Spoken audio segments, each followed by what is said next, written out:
Are there any sort of leadership lessons you've learned or you share with that women should know? I mean, something that we need to be cognizant of, or like, roles that we may fall into or traits?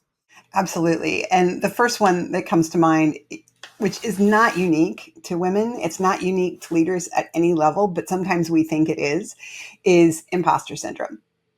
That we get it thrown around and people are like, oh yeah, it's this thing.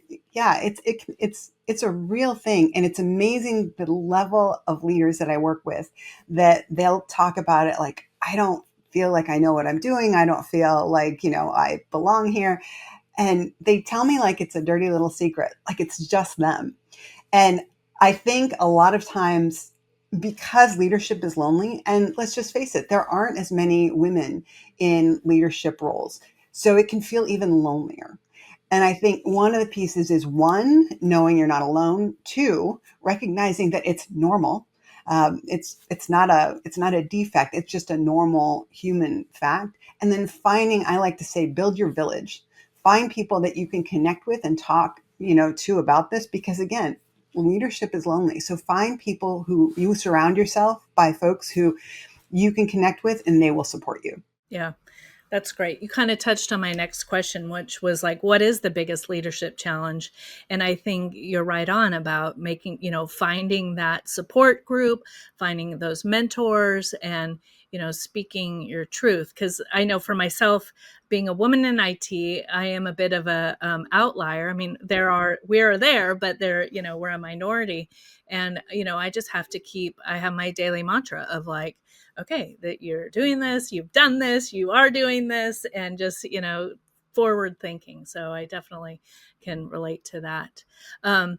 How can leaders build trust and resilience in their teams? If they have, it's a little switch, but, if we're having like some big rapid changes, or, a team is undergoing something, what are some tips or tricks or something to be mindful while you're navigating those changes? Absolutely. Let's face it, there are no times in life where you're not navigating changes. I mean, there might be a respite, there might be the occasional, birthday party at the office or something, but let's face it, the rest of the time we're navigating change.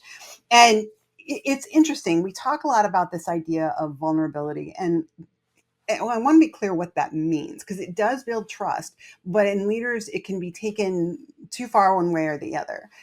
Really, vulnerability is not about not talking so much about what you're worried about or scared about, or all of that kind of that emotional vomiting, essentially, that your team doesn't trust you and they don't trust you to lead where they need to go.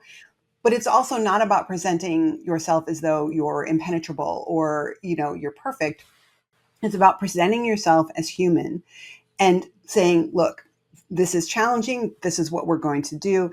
And then building your own path for your team. I'm not saying exclusive to everything around you. I'm saying, but help people understand the path that you are building and how you're going to help them walk it. Because when you lead from that very grounded position, people will feel safer, they will trust you, and they will follow your lead and support your and everyone's success.